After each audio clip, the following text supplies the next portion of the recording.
Hello friends, this is my 790 Adventure 2019 model. I came out to a flat rear tire today, these nearly new Bridgestone tires. So I got to looking and let me show you what I found.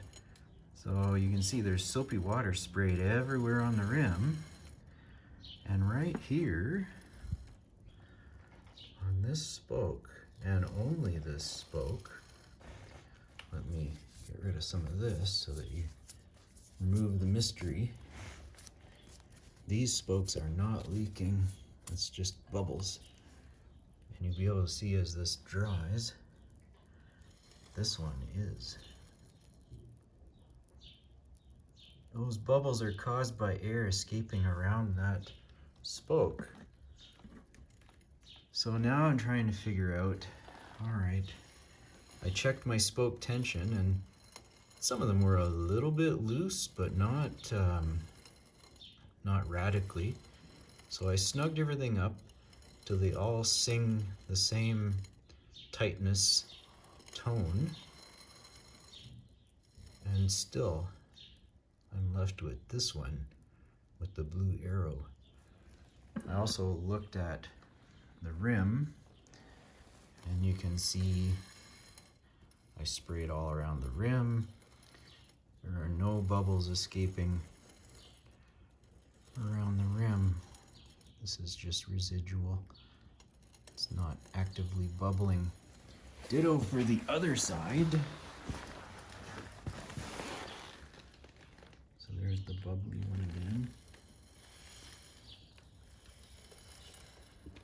There are no dents on my rim anywhere.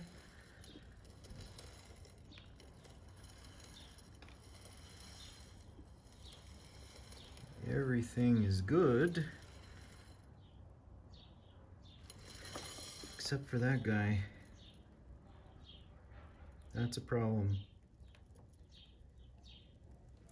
And of course I checked the tire, and there's nothing going on, there's no nails. I called my KTM dealer, and one dealer told me that they would be shocked if it was just one spoke leaking. You can see it's not this valve stem, which is a usual suspect. None of these are leaking, but whoa baby, that one. Just get it away here.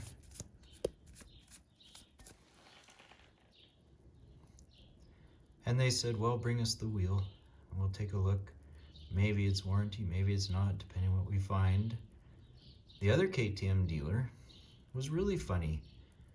I called and described what was happening, and the guy at the desk said, well, let me go check with the tech to see if it's tubed or tubeless. I said, it's tubeless. Well, I'll go check.